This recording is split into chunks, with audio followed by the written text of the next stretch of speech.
Edisi kali ini, Petualang Papua akan hadirkan kisah penemuan emas, timah dan tembaga terbesar di Papua yang saat ini dikelola oleh PT Freeport Indonesia.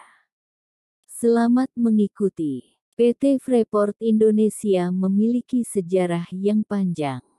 Adanya Freeport tak lepas dari penemuan salah satu tambang terbesar di dunia. Bagaimana ceritanya? Bermula dari kejengkelan Jin Jacques Dozy yang saat itu membaca berita dari sebuah surat kabar. Saat itu, Dozy sedang berada di markas Nederlandse New Guinea Petroleum Maatschappij (NNGPM) Babo, Papua Barat, pertengahan tahun 1936. Hal yang membuat jengkel Dozy kala itu ialah adanya berita jika Jepang ingin mendaki puncak Karstens di Papua Barat. Kejengkelan itu beralasan, jika orang Jepang menjadi yang pertama mencapai puncak Karstens, bisa dipastikan mereka akan memperluas wilayah jajahannya.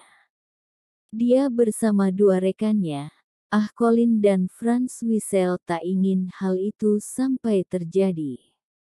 Sehingga disepakati bahwa mereka sebagai orang Belanda harus menjadi orang pertama yang mendaki Gunung Karstens.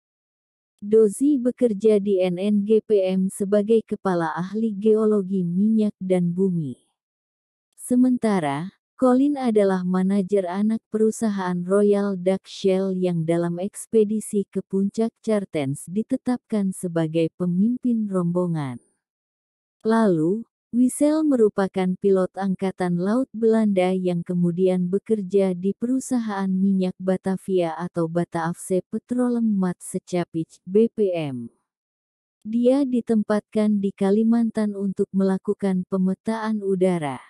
Sebelum ekspedisi, terlebih dahulu dilakukan survei udara. Jalur ekspedisi direncanakan dari pesawat. Suatu hari ketika mereka mendapat pesawat udara amfibi tua jenis Sikorsky, mereka melakukan penerbangan pengintaian dan melihat pegunungan, dan perlahan-lahan, satu persatu rencana mulai dikembangkan. Pada tanggal 23 Oktober tahun 1936, Colin dan Dozy meninggalkan Babo dengan kapal Albatros menuju Aika, wilayah terisolir yang menjadi gudang timah.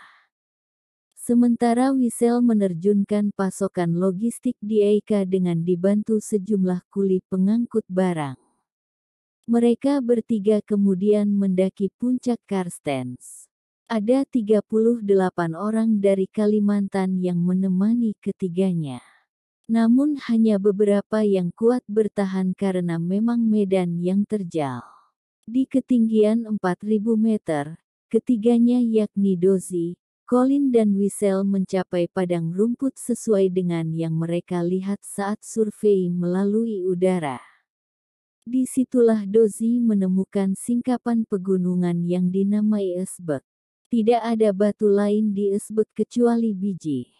Dalam kondisi basah dan dingin di ketinggian itu, bau biji bisa dirasakan hingga di seluruh pedesaan bahkan saat gunung belum terlihat.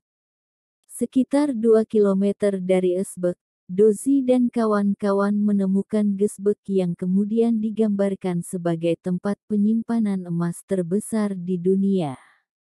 Pada tanggal 5 Desember tahun 1936 mereka bertiga mencapai puncak Karstens.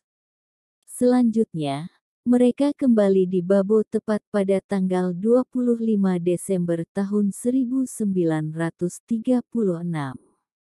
Hasil temuan Dozy, Colin dan Wissel tersebut kemudian disusun dalam sebuah laporan yang disimpan di salah satu perpustakaan di Belanda. Petinggi pemerintah Belanda maupun elite perusahaan minyak kala itu menyimpan rapat-rapat temuan tersebut.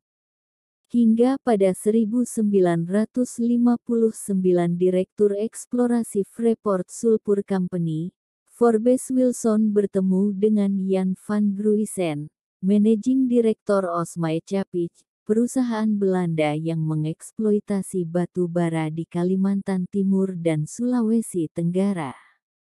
Setahun kemudian Freeport melakukan ekspedisi ke Karstens dipimpin Forbes Wilson dan Delflin.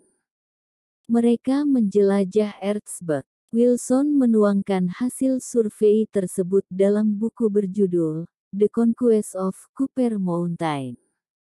Tahun 1967 pemerintah Indonesia dan Freeport Sulpur, yang kini menjadi Freeport McMoran menandatangani kontrak karya pertambangan pertama. Freeport mendapat hak melakukan penambangan di Irian Barat. Demikian edisi kali ini. Terima kasih. Mohon dukung terus subscribe, like, komen dan share. Salam sukses bersama.